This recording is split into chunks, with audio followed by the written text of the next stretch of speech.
This week on Inside the Headset, we are featuring Waldorf University Head Coach Will Finley. In this episode, Coach Finley shares his plan for handling adversity, highlights the importance of building a strong coaching staff, and explains the motivations that drive his passion for coaching. But first, a word from our sponsor. The Werner Ladder AFCA FBS Coach of the Year Award is the oldest award given by the American Football Coaches Association and embodies the nature of respect more than any other award in the game of football. Every coach who believes in the power of football to build better men knows the value of the game. Only a tiny minority of coaches can scale the heights to achieve true excellence. To make the climb, great coaches know they need help from a great team of players and assistant coaches. It's one of the primary reasons Werner Ladder signed on to sponsor the Werner Ladder AFCA FBS Coach of the Year Award in 2019.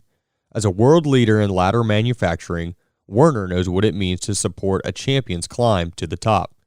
Werner Ladder AFCA FBS Regional Coach of the Year voting opens November 15th and runs through December 3rd.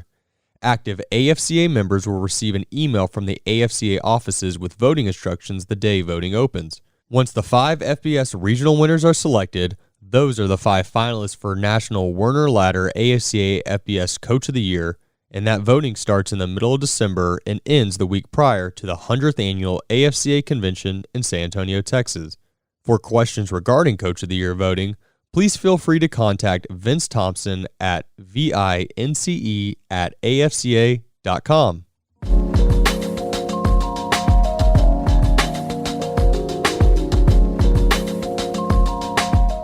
Coach Finley, what's going on, man? How are you? I'm good. How are you doing? I'm doing pretty good, man. But I'm trying to see if you got any gray hairs here off this 52-51 crazy win that you guys had this weekend. Yeah, I might have a few coming in now, but I haven't seen any yet. But it was a wild game in the rain and on the road. As you walk away with the W, and before we hopped on, before we actually start recording here, he said something which your coach told me a long time ago. It was my first win as a collegiate coach, and it was a team we should have beat, and it'd been a kind of an ugly game. OC came and gave me a high five after the game and said, you got to enjoy every last one of these wins, man. They're hard to come by in college football. And that always stuck with me. And you kind of said something along those lines, man. So congrats on that W. And uniquely enough, you got a bye week this week, and then you're going to play the exact same team again. Just, this isn't truly a part of what I want to talk to you about today, but just fill us in on the uniqueness of that. Yeah. It's kind of interesting how it shook out. And, in our conference, we played 2 teams twice, and they play a game this week and we don't, so we got to learn from this game and heal up and then get going again. So it's unique for sure, man. Well, good luck again, and obviously enjoy that bye week, and hopefully you guys can get rested and all that good stuff. Now, you're in your second year there at Waldorf University, and what has been the biggest difference, especially coming off a COVID year? It's been absolutely crazy. I guess it's your first kind of regular year, if you still even want to call it that. What's been the biggest difference or change you've had from year 1 to year 2? I think obviously number one being COVID and not having to navigate as much this fall as the first year, and that first year trying to just figure out how to be a head coach and organization of it. But I think the biggest thing for me this year is just going into the season, I knew what I wanted. That first year was kind of doing some things we did the year before and wrinkling in, here's who I want to be. But like this year was like, I knew what I wanted the team to be, our staff and our players, the schedule, like the ins and outs of everything we did. I knew what I wanted this year. That first year was kind of the unknown, and also with COVID and everything else. Right. But I think that's been the biggest probably change this year for me, like knowing what I want and how to handle more situations. At what point last year did you get named the head coach? So it would have been the spring. It was early March, and then our guys left for spring break, and they never came back. Right. Yeah. Until August. Yeah, that's kind of what I was going to allude to a little bit. So pretty much you get named the head coach, and you really don't even get your guys around you for quite a bit. And I won't say a lot of people had any advantage in this this crazy year that we've had, but I would like to say if you've been a head coach for a while, you've dealt with some adversity, things like that.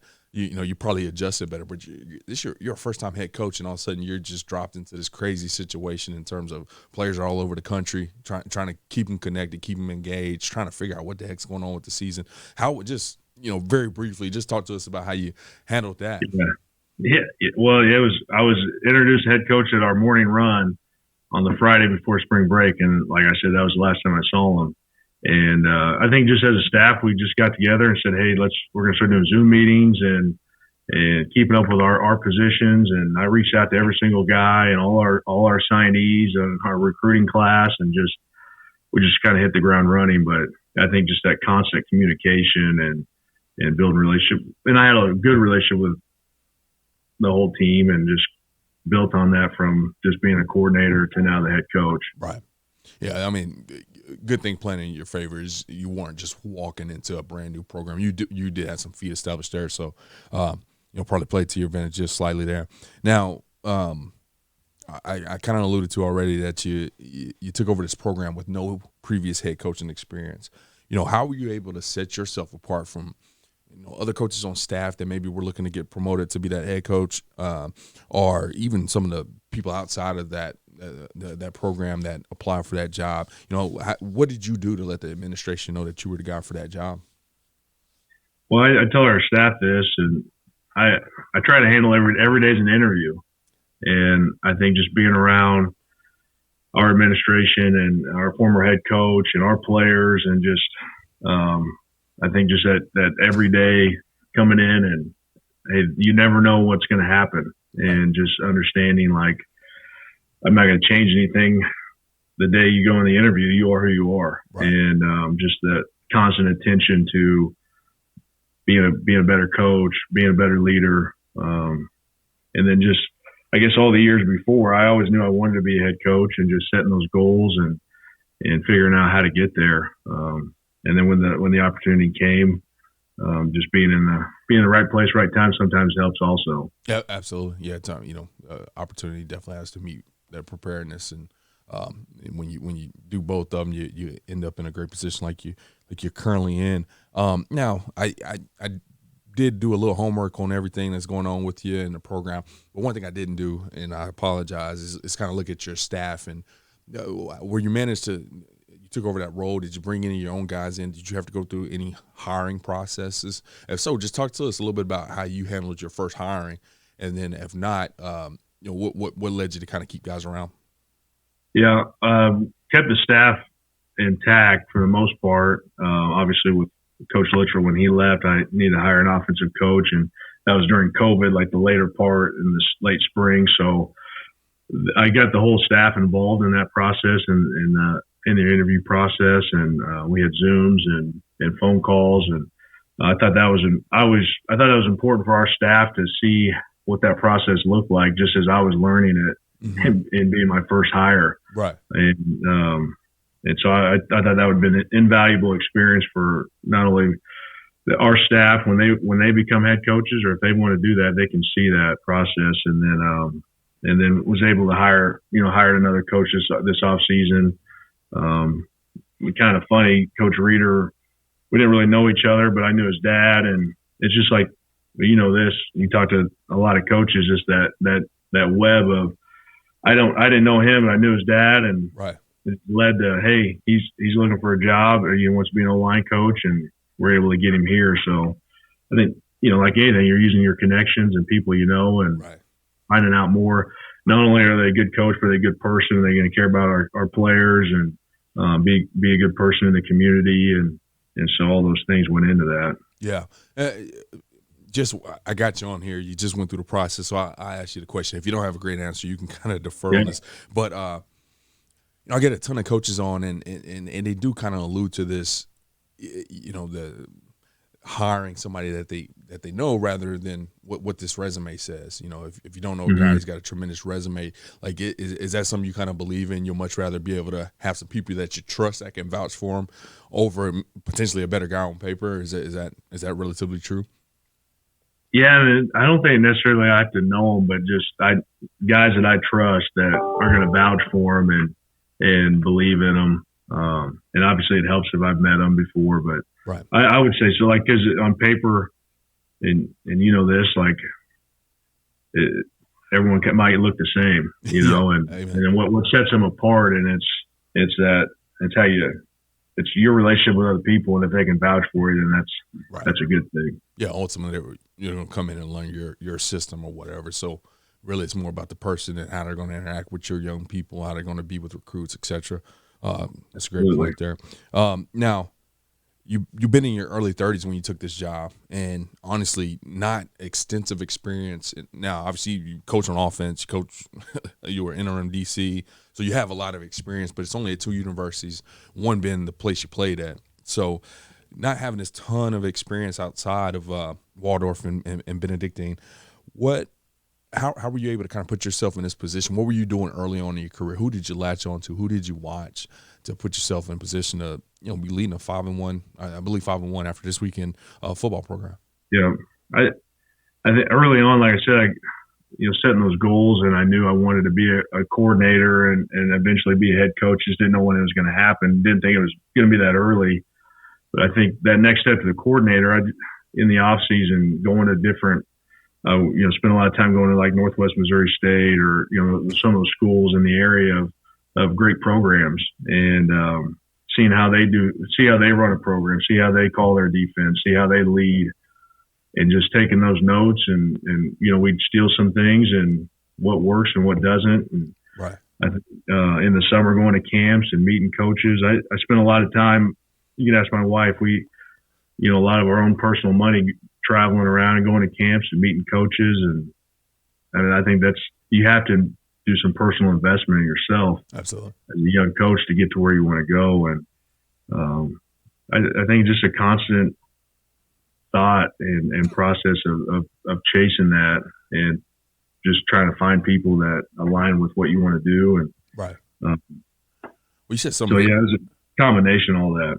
You said something really interesting there. And obviously this podcast is for just any coach. I think getting guys on and just talking about their journey because they're all so different. I mean, there's guys with a lot more experience for you to probably apply for this head job, and you beat them out. And I mean, it's just the way the football thing works out. And this podcast is also you hope people can walk away with something. And as you were speaking there, you talked about Northwest Missouri that you went and visited there, and I know that's a tremendous program. I think Division II program that does a great job. What's really funny is I talk to a lot of these younger coaches, and they're like, "Yeah, I'm hopping on the road. We're going to go to Alabama and Florida and right. Oh, okay, well they don't run the offense or defense that you run. It doesn't matter. I just want to go. Say that. How did you find out that was important to maybe take the letter sweater off? Although I know that is a tremendous program, but focus on something that's going to be more beneficial to you personally. Well, like Coach Dorr was a head coach, went up there a lot, and just they were open door policy.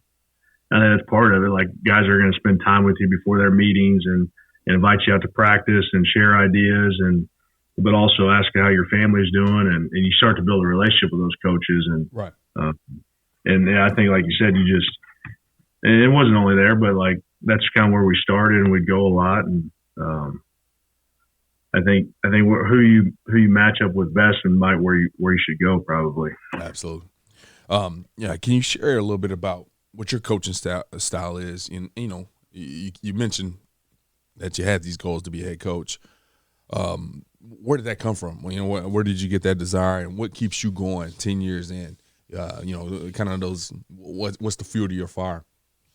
Yeah, my why is definitely my family.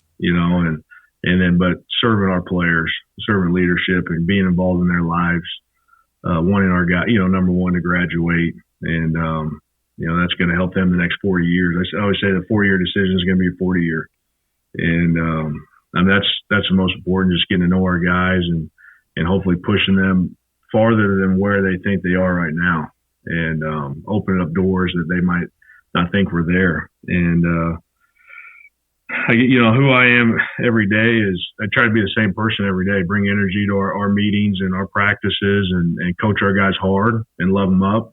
And they know that I care about them. Have an open door policy. And I think probably one of my biggest strengths, and as our players, is just being able to listen to guys and not always have an answer, but just, hey, I'm here to listen. And then I always say there's a solution to every problem, and we can figure it out together. And I don't have all the answers, but between our staff and our players, we can figure it out together. That's awesome. Well, let me ask you this question here. I recently got to witness one of my really good friends that I played with at Baylor University. Watched go up through the coaching ranks, kind of went together. I obviously took this route, and he continued to excel, and he took over a football program here recently.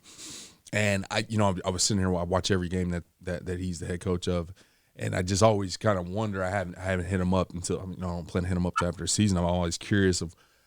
He's a defensive guy. How did you decide what kind of offense that you wanted to run? What kind of offense coordinator you want to hire? Or your power team, your spread team. What are you looking for from an offensive perspective, being the head coach with a defensive background? And, how do you want your special teams to look, et cetera? So I'm going to ask you the same question. You're a young guy. You spent majority of your time on defense. I know you did have the 2 years at Benedictine as a running backs coach, but very limited offensive experience. I think you played linebacker in college, so you're. I would like to say you're a defensive guy, right? I'm a defensive guy at heart, no doubt. Yeah, so defensive guy at heart. How do you decide what kind of offense that you want to run? At what point you play somebody and say, "Man, I like that," or what is it? Yeah, I think it's a combination of what fits our conference and the players we have. And obviously watching other colleges and saying, hey, they have success doing this. And I think going back to my roots of Benedictine, we were a lot of 21 and, we were able to run the ball and play action. So I think a combination of exactly what you said, just figuring out what our guys do best and then sprinkling in things I like to see. I like to see some tempo and what challenges us on defense, motion, shifts, tempo, right. Changing personnel, being in the same personnel, giving multiple formations. That's kind of what drives us crazy on defense, and so why not us do that on offense to cause issues for other teams? And special teams wise, we're going to spend a lot of time on them and just be solid on everything we do. Yeah, and I know Ben, at the type of program that you're at, NAIA, correct? Yes, sir. So I know the staffs can vary big time in terms of. Some guys got a 10-man staff and some guys got 5 guys and a few student assistants. Everybody's a little different at that level. With that being said, how involved are you with the defense, special teams, or even offense for that matter? How involved are you able to stay? Heavily involved in defense, and I really let our coaches coach their positions, and don't get involved in I always say our defensive back coach, you're the best defensive back coach in the country. I'm not going to tell you how to play man. Mm-hmm. That's what we're playing, and you teach it how the best you do. And so try not to get. I'm not going to micromanage our guys, but our scheme defensively heavily involved in that. Special teams wise, I might have ideas and hey, what do you think about this? Or hey, coach, this is what we're going to do. Yeah, I like it. And offensively, same thing. I might have some ideas watching, but I try to let our coaches coach, and that's what they're getting paid to do, and that's why they're here. And so just encourage certain things or say, hey, if I see this, hey, what is this, or why are we doing this? Right. And just try to dig in to ask questions, but not try to tell guys what to do. That's awesome. Well, I appreciate that insight. Honestly, I just, as I was in that coaching, rat race a few years ago, I definitely wanted to be a head coach, and I don't know what defense I would have ran. I'm an offense guy through and through, and I definitely saw some stuff I liked, and I was always curious kind of how that process goes. Now, before I let you go, Coach, I know you got to get back to your young guys and get ready to hopefully get a little rest this week and then get ready to strap you back up again. But you had the pleasure of being accepted into the AFCA's 35 under 35 this past year. Unfortunately, we weren't able to get together due to COVID and not having this year's convention, but we're going to be back together. What was your motivation for applying to be a part of that program, and what are you looking for most about meeting up here in San Antonio in a few months? My motivation to apply was I thought it's a great opportunity that the AFCA hosts to develop leaders and grow your network, in a whole other way. And I was fortunate, grateful to be chosen last year, and looking forward, with COVID, obviously we didn't have the convention, and look forward to this fall or this January to join with this class. And I think you mentioned we'll have 70 guys together, and just to have a day of leadership and learning and sharing stories and getting to know that many different coaches, and we'll probably learn a lot. I'll learn more from other people, and I'm sure they'll learn from me. Honestly, that's a good way to approach things always, man. Yeah. Well, I say this, I appreciate you. Thanks for taking the time I know a crazy busy season. This time of year is always hectic to get you guys on, especially head man. So I do appreciate you taking the time. Look forward to seeing you here in a couple months, and best of luck the rest of the way, Coach. I appreciate it. Now, hey, before I let you go, I'm sorry here. Would you drop your social media account, your Twitter account, just so coaches can keep up with the journey and hit you up with questions if they got any? At Coach Finley _WU. So anyone can contact me anytime. I'm an open book, and I love connecting with other coaches and at every level, and that's what it's all about.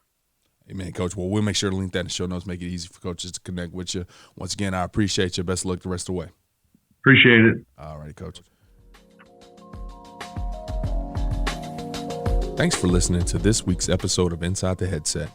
If you heard anything on this episode that you would like to learn more information about, head over to AFCApodcast.com, where you can find every episode and all of the corresponding show notes. While you're there, take a second to rate, review, and subscribe to the podcast. If you have any questions, comments, or suggestions for the show, please let us know by sending an email to podcast@afca.com. Make sure to follow the podcast on Twitter at Inside the Headset and tag it when you share each episode. You can stay up to date with all things AFCA by following the @WeAreAFCA Twitter account. Every episode of Inside the Headset can also be found on your favorite audio streaming platforms such as Spotify, Apple Podcasts, and YouTube. If you are not currently a member of the AFCA, be sure to find us online at AFCA.com and apply to join over 10,000 NFL, college, and high school coaches from around the country who are striving to be the best they can be. With an AFCA membership, you gain invaluable access to the annual AFCA convention, the bi-monthly magazine, and the new and improved digital library, which contains thousands of videos and articles contributed by hundreds of current and former football coaches. You can also visit AFCAinsider.com to sign up for our free weekly email newsletter on the right-hand side of the screen. It comes out every Tuesday at lunch and is filled with great articles and stories written by many of the same coaches you hear on the podcast. It's geared to help you become a better coach tomorrow than you are today. Be sure to connect with me on Twitter at Coach Mario Price. And remember, the AFCA is not just an annual convention. It is an association that continually promotes education, guidance, and networking. But it is also so much more than that. The AFCA is about celebrating the past and educating the future. It is about developing great coaches who will produce great teams and even better people. So invest in your skill set and impact today by engaging with the AFCA.